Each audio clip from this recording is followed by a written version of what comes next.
ইসলামের দৃষ্টিতে হিংসার আগুন ও বিদ্বেষের ব্যাধি। হিংসুক ও বিদ্বেষী মানুষ কোনো অবস্থায় স্বস্তি খুঁজে পায় না। তার কোনো সত্যন্ধু জোটে না। তার মনে সব সময় হতাশা কাজ করে। হৃদয় থাকে জ্বলন্ত অগ্নিকুণ্ডের মতো, যেখান থেকে সর্বদা চক্রান্ত, ষড়যন্ত্র, ধোঁকা ও মিথ্যাচারের স্ফুলিঙ্গ বের হয়।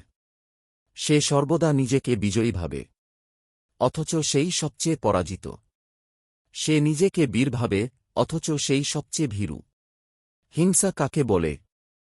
হিংসা মানে মহান আল্লাহ অন্যকে যে নিয়ামত দান করেছেন তার বিনাশ কামনা করা এবং নিজে তা না পেয়ে ব্যথা অনুভব করা। হিংসার পেছনে পেছনে আসে বিদ্বেষ। সে তখন সর্বদা ওই ব্যক্তির মন্দ কামনা করে।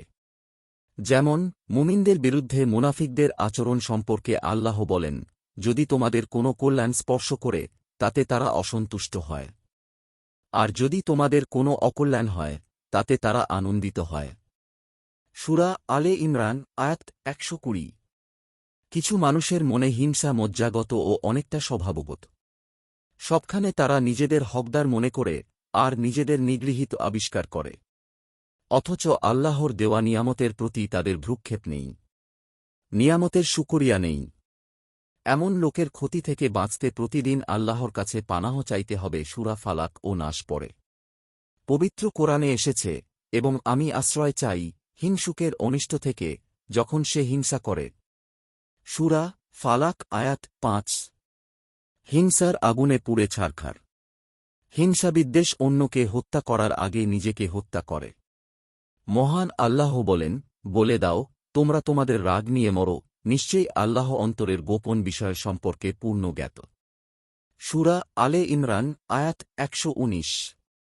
মহান আল্লাহ মানুষকে মেধায়, শক্তিতে, সম্পদে ও মর্যাদায় পরস্পরে উঁচু-নিচু করেছেন পরীক্ষা করার জন্য। তাই মুসলমানের কর্তব্য হল অন্যের কল্যাণকামী হওয়া, অন্তরে কারো প্রতি হিংসার কালিমা না রাখা। যদি কখনো সেটা এসেই যায় তাহলে বুদবুদের মতো যেন তা উবে যায়, কচু পাতার পানির মতো যেন তা ঝরে যায়।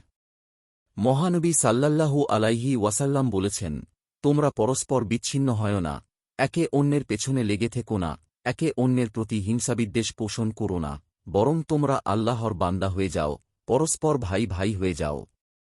তিরমিজি হাদিস ১৯৩৫।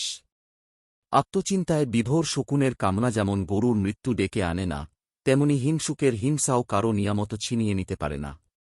হিংসাকে অগ্রাহ্য করে প্রতিনিয়ত যখন কেউ এগিয়ে চলে তখন বাড়তে থাকে হিংসার আগুন। সে আগুনে জ্বলে পুড়ে ছাই হতে থাকে হিংসুক নিজেই। পুড়ে ছারখার হয় তার আমলও। মহানবী সাল্লাল্লাহু আলাইহি ওয়াসাল্লাম বলেন, তোমরা হিংসা থেকে বেঁচে থেকো, কারণ হিংসা নেক আমল গ্রাস করে নেয়, যেভাবে আগুন গ্রাস করে লাকড়ি অথবা ঘাস। আবু দাউদ হাদিস ৪৯০৫। স্বার্থে আঘাত ও অতি লোভ মানুষকে হিংসুক করে তোলে।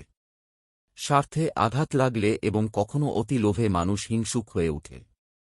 যেমন সৃষ্টির সূচনায় শয়তান আদম আলাইহি ওয়াসাল্লাম এর উচ্চ সম্মান দেখে হিংসায় জ্বলে উঠেছিল। তাকে আদম আলাইহি ওয়াসাল্লামের প্রতি সম্মানের সিজদা করতে বলা হলে সে অস্বীকার করে। কুযুক্তি দিয়ে বলে, আমি আগুনের তৈরি আর আদম মাটির তৈরি, অতএব আগুন কখনো মাটিকে সিজদা করতে পারে না।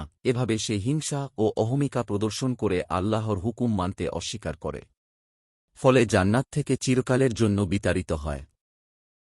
অনুরূপভাবে আদম আলাইহি ওয়াসাল্লামের পুত্র কাবিল তার ভাই হাবিলকে হত্যা করে হিংসাবশে কাঙ্ক্ষিত নারীকে না পেয়ে।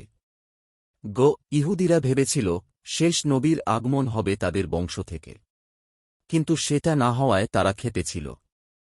নবীজিকে নিয়ে তারা হিংসা করেছিল। মহান আল্লাহ বলেন, আহলে কিতাবের মধ্যে বহু লোক চায় তোমাদের ঈমান আনার পরে কুফরিতে ফিরিয়ে নিতে, তাদের কাছে সত্য প্রকাশিত হওয়ার পরও শুধু বিদ্বেষবশত। সূরা বাকারাহ আয়াত ১০৯। আবু জাহল শেষ নবী মুহাম্মদ সাল্লাল্লাহু আলাইহি ওয়াসাল্লামকে সত্য বলে স্বীকার করেও মেনে নেয়নি নেতৃত্ব হারানোর ভয়ে। মহানবী সাল্লাল্লাহু আলাইহি ওয়াসাল্লাম বনু মখজুম, আবু জাহলের গোত্রে জন্মগ্রহণ না করে বনু হাশেম গোত্রে জন্মগ্রহণ করার কারণে সে হিংসার আগুনে পুড়ে মরে। নবী ইউসুফ আলাইহি ওয়াসাল্লাম ভাইদের হিংসার শিকার হন। বাল্যকালে ইউসুফ আলাইহি ওয়াসাল্লামের দেখা স্বপ্ন বৃত্তান্ত শোনার পর পিতা তার প্রতি গভীরভাবে আকৃষ্ট হয়ে পড়েন এবং অজানা আশঙ্কায় তাকে সর্বক্ষণ চোখের ওপর রাখতেন। ফলে বিমাতা ভাইয়েরা তার প্রতি হিংসায় জ্বলে ওঠে এবং শিশু ইউসুফকে হত্যা করার সিদ্ধান্ত নেয়। এ বিষয়ে পবিত্র কোরআনে সূরা ইউসুফ নাজিল হয়। হিংসুক থেকে বাঁচার পথ। প্রথমত আল্লাহর আশ্রয় প্রার্থনা করা, কোরআন ও হাদিসে বর্ণিত দোয়াগুলো বেশি বেশি পড়া। সূরা ফালাক ও নাসের আমলের পাশাপাশি কোরআনে বর্ণিত এই দোয়া পড়া যায়, হে আমাদের রব, আমাদের ও আমাদের সেসব ভাইকে তুমি ক্ষমা করো যারা আমাদের আগে ঈমান এনেছে, আর তুমি আমাদের অন্তরে মুমিনদের বিরুদ্ধে কোনো ধরনের বিদ্বেষ সঞ্চার করো না। হে আমাদের রব, নিশ্চয়ই তুমি স্নেহশীল ও দয়াবান। সূরা হাশর আয়াত 10। দ্বিতীয়ত ক্ষমতা থাকলে প্রতিরোধ করা। যেমন রাসূল সাল্লাল্লাহু আলাইহি ওয়াসাল্লাম মদিনার ইহুদি গোত্রগুলোর বিরুদ্ধে পদক্ষেপ গ্রহণ করেছিলেন এবং অবশেষে তাদের মদিনা থেকে বহিষ্কার করেছিলেন। তৃতীয়ত সত্য প্রকাশ করে দেওয়া এবং হিংসুক ব্যক্তি বা দলকে এড়িয়ে চলা ও তাদের শাস্তির বিষয়টি আল্লাহর ওপর ন্যস্ত করা। যেমন মহান আল্লাহ হিংসুক ইহুদিদের সম্পর্কে বলেন, তোমরা তাদের ক্ষমা করো ও উপেক্ষা করে চলো যতক্ষণ না আল্লাহ তাঁর চূড়ান্ত নির্দেশ দেন। নিশ্চয়ই আল্লাহ সব বিষয়ে ক্ষমতাবান। সূরা বাকারাহ আয়াত 109। আল্লাহ সবাইকে সুমতি দিন। আমিন।